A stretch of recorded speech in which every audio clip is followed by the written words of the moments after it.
Honorable Président du Bureau d'âge de l'Assemblée nationale, Honorable Président du Sénat, Honorables députés et sénateurs, distingués invités, mes chers compatriotes, il y a un an, jour pour jour, que je prononçais devant ce même auditoire et ce même lieu mon premier discours sur l'état de la nation. Ce fut alors une occasion non seulement de dresser à l'attention des Congolaises et des Congolais le bilan de l'action des pouvoirs publics durant l'année civile, mais aussi de partager avec mes compatriotes ma détermination à engager dans tous les secteurs de la vie nationale les réformes nécessaires à l'amélioration de leur vécu quotidien selon notre leitmotiv « Le peuple d'abord ».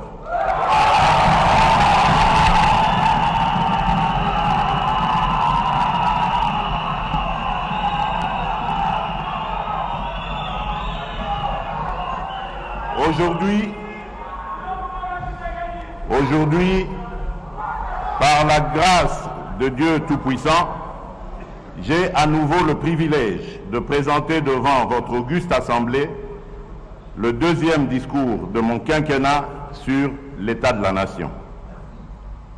Il s'agit de situer à l'intention du peuple congolais les moments clés qui ont ponctué la vie de la nation tout au long de l'année qui s'achève.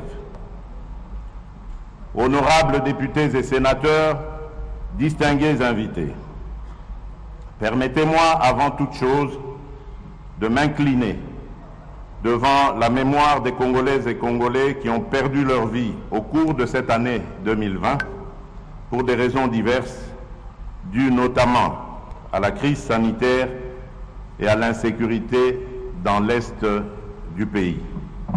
Pour cela, je vous demande de garder une minute de silence.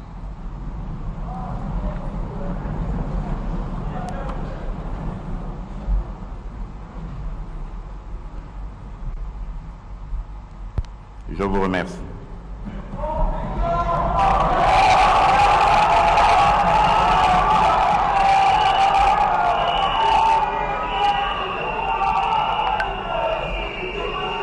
Je ne peux passer sous silence le profond respect que j'ai pour le peuple congolais, pour son endurance et sa résilience face à des situations de crise multiformes qu'il a parfois subies en tant que victime de l'injustice sociale et du déficit de gouvernance.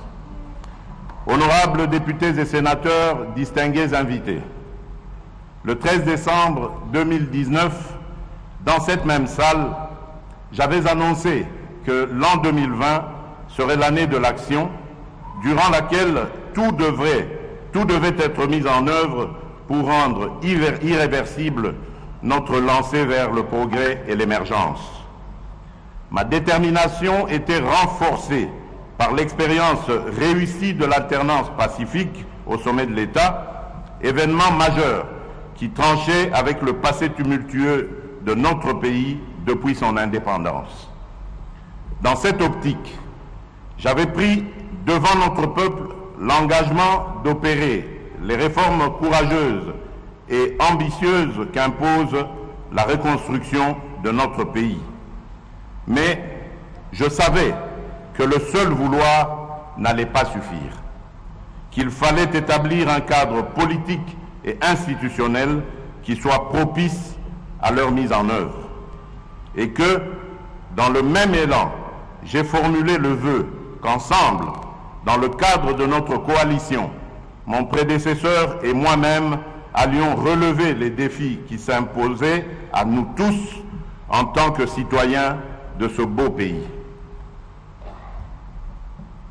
En effet, telle qu'elle était pensée après les élections de 2018, la coalition FCC-CACH avait pour vocation non seulement de garantir une alternance pacifique et éviter à notre pays des conflits majeurs, mais aussi à servir de catalyseur pour que l'action du gouvernement puisse mieux rencontrer les attentes de la population. Malheureusement, la réalité des faits est que, malgré les efforts que j'ai déployés, les sacrifices que j'ai consentis et les humiliations que j'ai tolérées,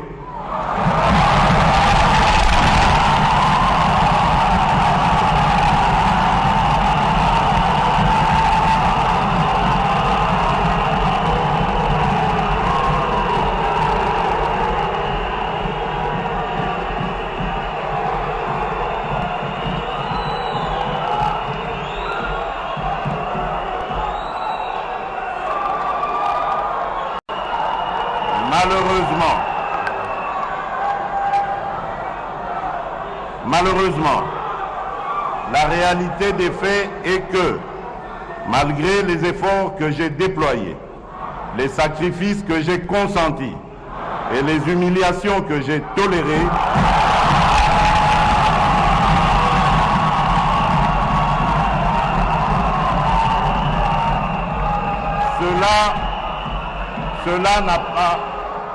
cela n'a pas suffi à faire fonctionner harmonieusement cette coalition. Cela n'a pas non plus empêché l'émergence de difficultés de tous ordres au sein de celle-ci, rendant ainsi aléatoire la concrétisation du changement tant réclamé par notre peuple. Face à cette situation qui menaçait à la longue le fonctionnement normal de nos institutions dont je suis le garant, il me fallait absolument réagir, mieux agir.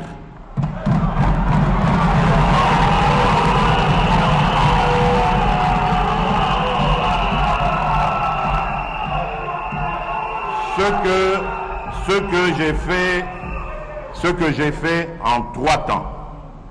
Tout d'abord en lançant le 23 octobre 2020 un appel à tous mes compatriotes, toutes tendances confondues, de nous rassembler dans une union sacrée de la nation.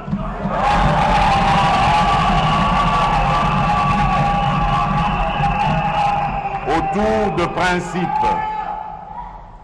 principes, de valeurs et d'actions dédiées au service de la population. Ensuite, en me fondant sur les prérogatives que me confère l'article 69 de notre Constitution, j'ai engagé de larges consultations des forces vives de la nation à travers des leaders les plus représentatifs de la société civile et de la classe politique afin de recueillir leurs avis et éventuelles recommandations sur les solutions de sortie de crise. Enfin, par mon message à la nation du 6 décembre dernier, j'ai rendu public les décisions que j'avais prises, enrichies par les apports de différents groupes et personnalités consultées. En effet, comme cela est ressorti dans mon dernier message à la nation, j'ai noté une forte convergence entre la très grande majorité des partis consultés et moi-même sur la nécessité de rompre avec une coalition FCC-CACH devenue paralysante pour l'action du gouvernement.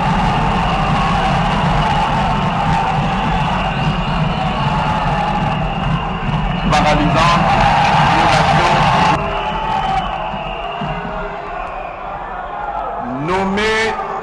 Nommer un informateur aux fins d'identifier une coalition conformément à l'alinéa 2 de l'article 78 de la Constitution.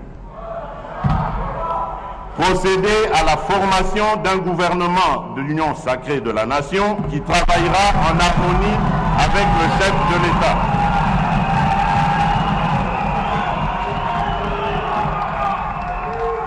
Mettre en œuvre les réformes issues des consultations, dont la plupart sont les mêmes que celles voulues par le président de la République et contenues dans le programme du gouvernement. C'est le lieu ici de rendre un vibrant hommage et mérité à vous, honorables députés et sénateurs, de toute tendance politique, qui avez participé activement à ces consultations où vous vous êtes appropriés des résultats et décisions qui en ont découlé en vous inscrivant dans la dynamique de travailler avant toute chose, dans l'intérêt du peuple dont vous êtes les représentants. Comme je n'ai cessé de vous le rappeler, vous avez un rôle à jouer pour aider à corriger les excès du passé, à implémenter un nouveau code, un nouveau mode de gouvernance et à veiller à ce que nous ayons un Congo pacifié, plus efficace, plus démocratique et surtout plus solidaire.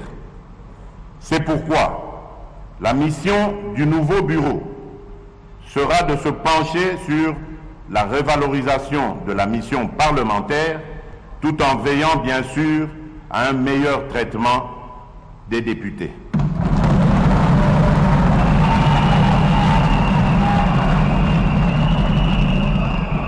La crise à laquelle nous avons assisté au sein de l'Assemblée nationale et son dénouement démocratique exemplaire à travers le traitement et le sort réservé à la pétition engagée par les députés de tous bords contre l'ancien bureau constitue un indice sérieux de maturité politique.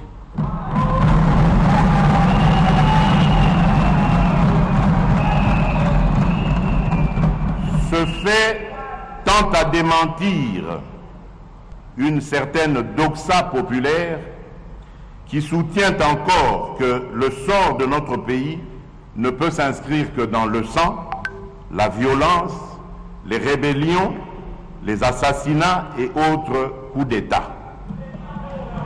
Le moment est donc venu de comprendre qu'il n'y a d'alternative à la construction démocratique que dans la paix et la concorde nationale, aussi laborieuse soit-elle. Que l'on soit de la majorité ou de l'opposition, chacun doit jouer sa partition dans l'amour du pays et de son peuple et dans le respect des institutions. Le processus de maturation de notre démocratie est irréversible. Il doit se refléter dans les prochaines échéances de remplacement de nouveaux membres du bureau. Dans le même ordre d'idées, pour témoigner la reconnaissance de la patrie envers ses filles et ses fils qui auront agi dans l'intérêt du peuple, j'annonce qu'en juin 2021, en marge de la célébration du 61e anniversaire de notre indépendance, la patrie témoignera sa reconnaissance envers le Premier ministre Patrice Emery Lumumba, un des héros nationaux dont on aura procédé au rapatriement des reliques et à qui on donnera enfin une sépulture digne de son sacrifice pour la patrie.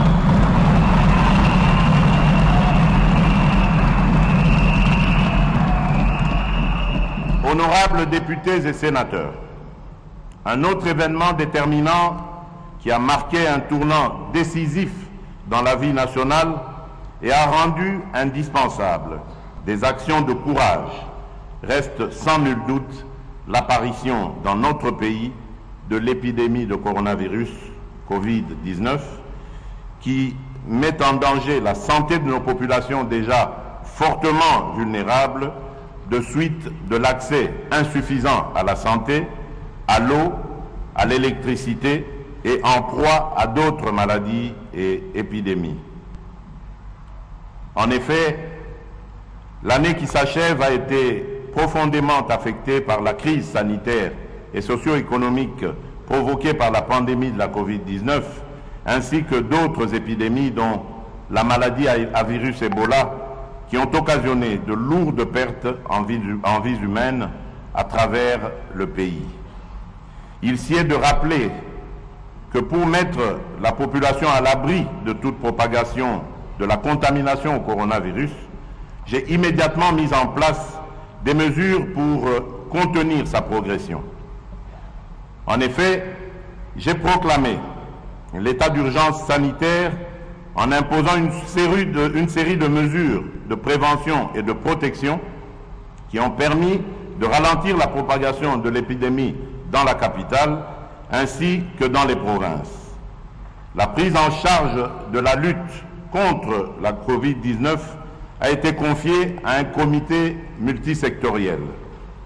Une task force présidentielle a été mise en place pour le suivi et l'évaluation de toutes les activités de prévention et de riposte contre la pandémie de coronavirus. L'on peut noter avec satisfaction que, grâce à mon impulsion, l'année 2020 a marqué la fin de l'épidémie mortelle de la maladie à virus Ebola, qui a sévi à l'est du pays et dans la province de l'Équateur, et de l'épidémie de rougeole, grâce aux campagnes de riposte menées avec efficacité par les experts nationaux et internationaux, intégrant la vaccination, la prise en charge des cas et la surveillance de la maladie. De même, les interventions du gouvernement et de ses partenaires ont permis de réduire à 40% la mortalité pour cause de choléra.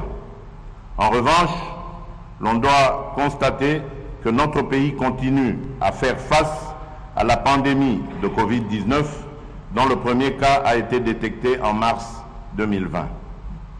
En dépit de l'existence de ce dispositif qui a permis d'obtenir des résultats probants en termes notamment de maîtrise du nombre de cas de contamination et de baisse de cas de décès, l'on doit admettre que la riposte à la Covid-19 reste confrontée dans notre pays à des défis majeurs, dont principalement la prise en charge gratuite des patients, la réalisation des tests à grande échelle et la mitigation des conséquences socio-économiques qui nécessitent encore beaucoup de moyens.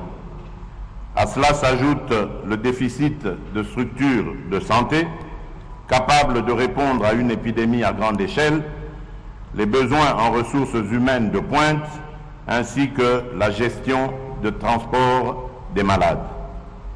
Ces différents défis justifient mon appel à une maximisation des recettes publiques par le gouvernement, à l'intensification de la lutte contre la corruption, à la création d'un fonds national de solidarité pour faire face à la Covid-19, à la solidarité et à la coopération internationale, tant sur le plan bilatéral que multilatéral. Entre-temps, j'appelle les Congolaises et les Congolais à la vigilance tous azimuts face à la remontée des cas de Covid-19 qui se confirme maintenant comme une deuxième vague, principalement dans la ville de Kinshasa. Cette deuxième vague est essentiellement due à l'importation des cas venant des pays étrangers, mais aussi au relâchement des mesures de prévention. Il nous sera difficile de maîtriser cette nouvelle vague si la population n'obéit pas aux gestes barrières. C'est pourquoi j'invite notre population à respecter toutes les mesures édictées à cet effet par les autorités sanitaires, notamment le port obligatoire de masques. Honorables députés et sénateurs, distingués invités, au cours de cette année 2020, la vie nationale est aussi restée dominée par le défi sécuritaire. En effet, la situation demeure toujours préoccupante dans l'Est et dans le Nord-Est de notre pays. Diverses actions ont été menées et continuent à être menées pour y faire face. Des programmes publics et privés de sensibilisation de la population sont implémentés sur le terrain.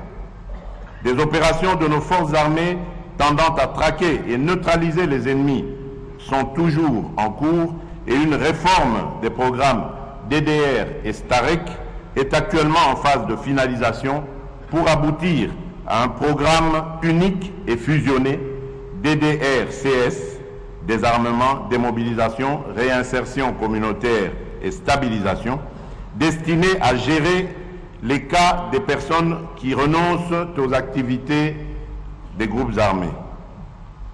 Je vous demande donc de soutenir mon action pour le rétablissement de l'autorité de l'État dans cette partie de notre pays. Les FARDC, dont j'assume le commandement suprême, vont prendre de plus en plus d'ampleur, de plus en plus de force, et elles seront capables de défendre notre pays et tout le territoire national.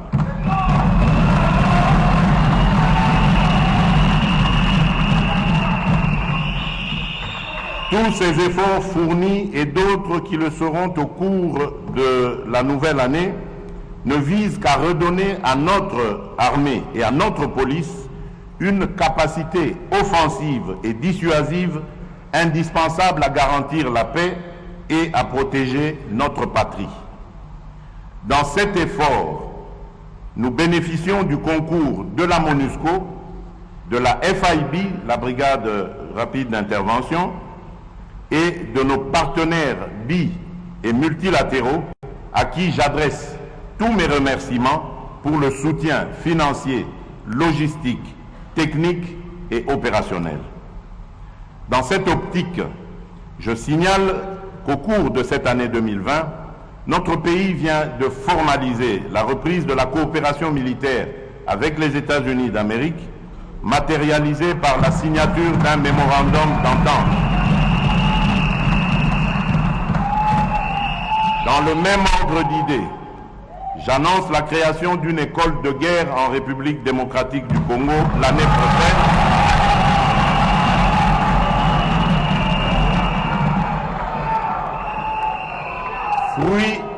Fruit de la coopération avec la France, avec pour objectif d'améliorer la formation et la remise à niveau de nos officiers supérieurs dans tous les domaines. De même, je signale que les travaux de construction de l'Académie de police et du ministère de la Défense sur financement de l'Union européenne vont commencer au début de la nouvelle année 2021.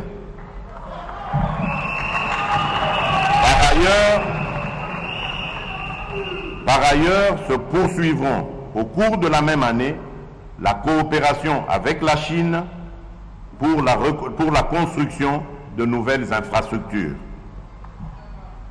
Dans le même ordre d'idées, le mini-sommet de Goma, tenu à mon initiative en visioconférence en date du 7 octobre 2020 et qui a réuni les chefs d'État de l'Ouganda, du Rwanda, de l'Angola et de la République démocratique du Congo, a permis notamment d'évaluer la situation sécuritaire dans la région des Grands Lacs, en particulier en République démocratique du Congo, marquée par l'activisme et la menace des groupes armés et des forces négatives.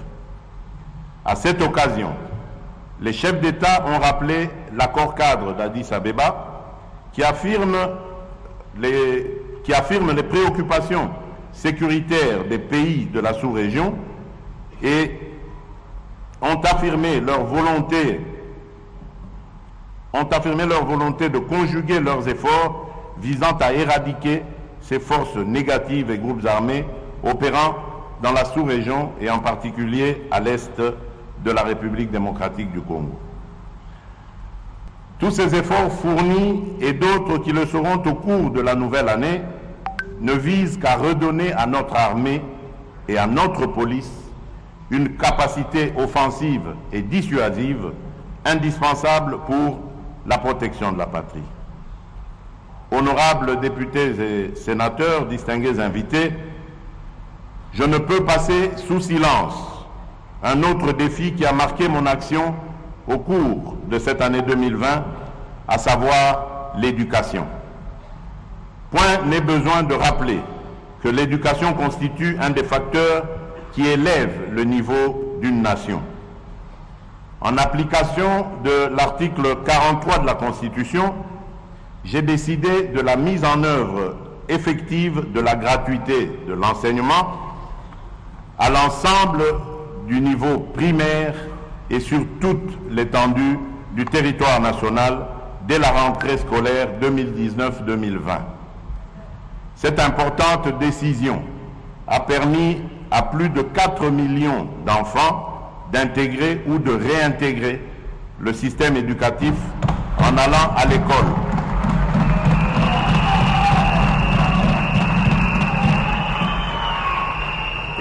Et de réduire de manière substantielle les charges des parents pour l'éducation de leurs enfants. Je me dois de souligner que la politique de gratuité a induit des effets de divers ordres.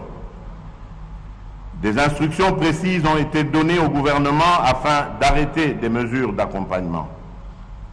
Il s'agit notamment de la prise en charge par le Trésor public des salaires de 230 536 enseignants non payés, l'allocation des frais d'accompagnement, l'allocation des frais de fonctionnement aux écoles primaires publiques de Kinshasa et de Lubumbashi, jadis non bénéficiaires, le réajustement des salaires de tous les enseignants en ramenant le salaire de l'enseignant le moins payé à l'équivalent de 100 $, l'octroi des indemnités de logement et de transport aux enseignants des villes et chefs-lieux des provinces administratives, le réajustement des frais de fonctionnement aux écoles primaires publiques et aux bureaux gestionnaires, l'acquisition et la distribution des manuels scolaires et matériels didactiques, la construction de quelques nouvelles salles de classe, la prise en charge depuis octobre dernier de 58 735 enseignants, nouvelles unités du primaire. Je suis conscient que beaucoup reste encore à faire afin de consolider et de pérenniser cette réforme bien accueillie par nos populations et par nos partenaires. Considérant que l'éducation est le moteur de développement d'un pays, je m'engage à ménager aucun effort pour que les réformes fondamentales retenues dans la stratégie sectorielle de l'éducation et de la formation 2016-2025 soient mises en application. Ainsi donc, au fur et à mesure que la mobilisation des recettes publiques va s'accroître, la quote-part du budget alloué à l'éducation s'améliorera conséquemment. Honorables députés et sénateurs, distingués invités, dans le registre des réformes que je porte, je voudrais mentionner aussi le défi de la desserte en électricité et en eau potable au profit de notre population. Le triste constat, largement partagé aujourd'hui, est que cette desserte reste insuffisante et faible. Cette situation de fait est d'autant inacceptable que l'immensité et la diversité des sources et des ressources énergétiques et hydrauliques de la République démocratique du Congo sont quasiment sans limite. Ce déficit est dû à l'incapacité par le passé à anticiper les exigences de la démographie galopante d'aujourd'hui et la multiplication de nos cités et de nos villes qui ont fini de prendre de court nos infrastructures insuffisantes et vieillissantes.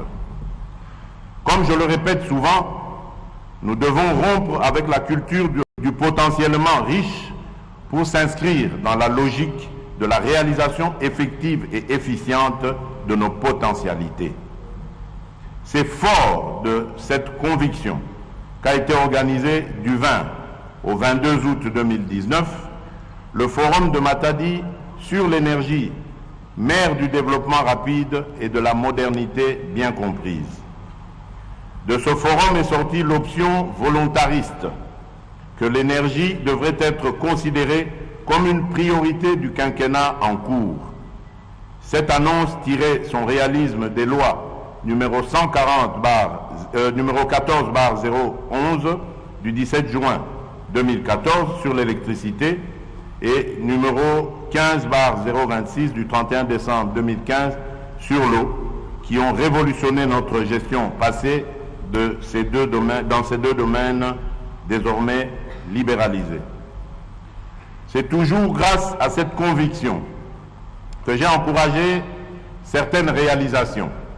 Par exemple, à Kinshasa, dont la grandeur et la densité comptent parmi les plus grandes dans notre pays, dans notre continent et dans le monde. 2 nouvelles usines de production d'eau potable sont actuellement en construction pour résorber le déficit. Il s'agit de l'usine de Lemba-Imbu, dont la production finale sera de 220 000 m3 par jour, et de celle de Mbiza Ozone, qui, elle, en produira à terme 300 000 m3 par jour. Par ailleurs, la réhabilitation du captage de Njili ramènera au réseau quinois 330 000 m3 par jour supplémentaires. Ce qui se fait à Kinshasa se fait également, toute proportion gardée, dans nos provinces, où l'existant est entretenu et réparé, où les nouvelles structures de production et de distribution sont projetées ou en construction, et même où les forages, les adductions d'eau et les bornes fontaines sont installées pour répondre aux besoins de nos populations. S'il s'observe un tel dynamisme dans le domaine de l'amélioration de la production et de la distribution de l'eau potable, celui-ci est encore plus notable dans le domaine de l'électricité, où l'application de la loi de la libéralisation ne pose pas un problème. Pour ce qui est du projet Grand Inga, les financements sont en passe d'être bouclés avec plusieurs développeurs et off-takers. Il est évident que quand ces ouvrages seront totalement opérationnels, la République démocratique du Congo reprendra son rôle de leader africain de l'énergie pour le bien-être de toutes ses populations et même du continent. À ce jour, j'ai l'avantage de vous annoncer que l'autorité de régulation du secteur de l'électricité, ARE en sigle, et l'Agence nationale d'électrification et des services énergétiques en milieu rural et périurbain, ANSER en sigle, sont pleinement opérationnels depuis la désignation de leurs animateurs. L'ARE veillera à ce que la libéralisation du secteur de l'électricité se déroule aussi bien, efficacement que dans l'ordre. Tandis que l'ANSER, qui est une première, s'occupera enfin de l'électrification de nos villages qui n'auront été que très oubliés jusqu'ici. La stratégie choisie est de trouver rapidement des moyens pour la construction des micro- et mini-centrales hydroélectriques et solaires, de manière à fournir de l'énergie aux principales grandes agglomérations et aux chefs-lieux de tous nos territoires. Bientôt, il en sera également ainsi pour la loi sur l'eau, dont les mesures d'application ont fini d'être examinées au niveau du gouvernement. Honorables députés et sénateurs, distingués invités, l'un des points déterminants dans le parachèvement de la réforme des entreprises publiques et la mise en œuvre effective des établissements publics susvisés est la revisitation du monopole dont jouissait hier encore la SNEL et la Régie des eaux. Ces deux entreprises publiques, devenues des sociétés commerciales, paraissent insuffisamment outillées pour continuer à desservir notre population devenue plus nombreuse à travers toute la République. Cette importante réforme dans les secteurs de l'électricité autorise dorénavant tout opérateur remplissant les conditions prévues par la loi à investir dans l'un de ces domaines. Je nourris la conviction que l'aiguillon de la concurrence dans le secteur non seulement accroîtra la production, mais aussi occasionnera une baisse conséquente des prix. Honorables députés et sénateurs, distingués invités, un autre défi qui a retenu mon attention au cours de cette année 2020 est celui qui touche à l'environnement. En effet, à l'instar des autres pays du monde, la République démocratique du Congo fait face aussi à 3 défis environnementaux. Le changement climatique, l'érosion de la biodiversité et le changement d'utilisation des sols et de l'eau. Parmi les initiatives prises pour apporter des solutions à ces problèmes, j'ai mis en œuvre un ambitieux programme intitulé « Jardin scolaire pour 1 milliard d'arbres » en vue de la reconstitution du couvert forestier du pays. À cet égard, j'ai instruit la finalisation du tout premier document de politique forestière nationale devant jeter les jalons de la révision du Code forestier. À cet égard, j'ai instruit la finalisation... Enfin, j'ai créé au sein de la présidence une agence de transition écologique et du développement durable ayant pour mission de concevoir, coordonner et implémenter les politiques nationales relatives à la transition écologique. Cette agence établit les indicateurs nationaux de performance et de développement durable pour mesurer le niveau d'avancement de la transition écologique en République démocratique du Congo. Honorables députés et sénateurs, distingués invités, un autre défi tout aussi important qui a fait l'objet de nos préoccupations au cours de cette année 2020 est celui de la diplomatie. En effet, sous notre leadership, la République démocratique du Congo est en train de reprendre progressivement sa place dans le concert des nations.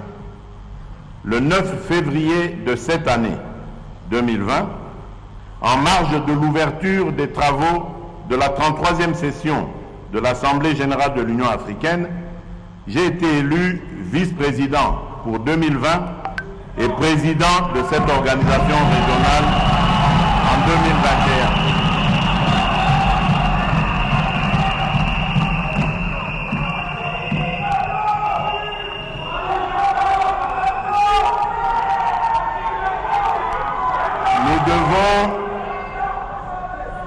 Nous devons contribuer chacun à la réussite de ce mandat qui offre à notre pays l'opportunité de faire progresser plusieurs réformes et projets au niveau continental, mais aussi d'améliorer son image et d'accroître son influence dans le concert des nations. Pour ce faire, une bonne prise en charge de nos ambassades et consulats s'impose dans le but de développer une diplomatie plus ambitieuse, en même temps qu'il est urgent d'apporter certaines réformes qui tiennent compte des contraintes du moment. Honorables députés et sénateurs, distingués invités, les faits saillants qui ont marqué l'année 2020 et dont les plus importants ont été ici épinglés ont l'avantage de nous rappeler que personne ne peut seul gagner la bataille contre la Covid-19 et vaincre les différents défis auxquels nous faisons face. L'élaboration et la mise en œuvre de différentes réformes vont prendre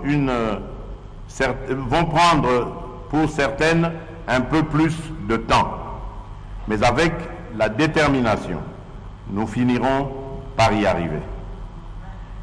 La feuille de route du prochain gouvernement qui sera issu de la nouvelle coalition nous engagera sans répit au sein de l'Union sacrée de la nation dans le travail qu'elle impose pour le bien du peuple congolais.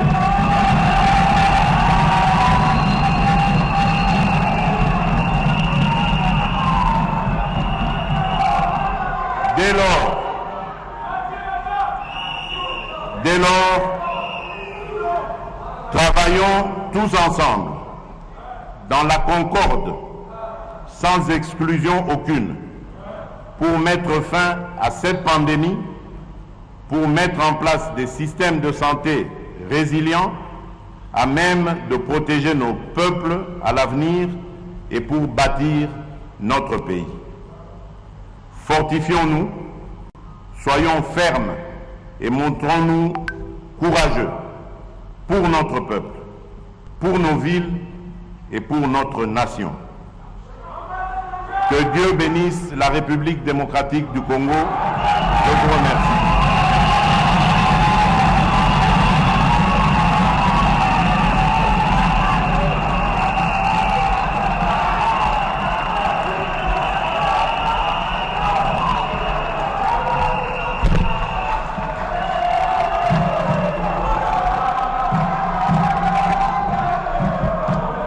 Alors, à tous les amis, John Image is the King. J'ai confirmé, j'ai vécu ça. C'est impeccable, c'est incroyable, mais je ne savais pas. C'est un privilège de connaître John Image et d'avoir les images avec John Image. Ouh, je suis très honorée. Bravo, John Image. Non, John Image, #1 yebani oya boya sali mokili na ye. Papa na nzamba pambolo na image. Apambolo vala musala na yo po. Ozo sala ngo vraiment. John Image 001 #1.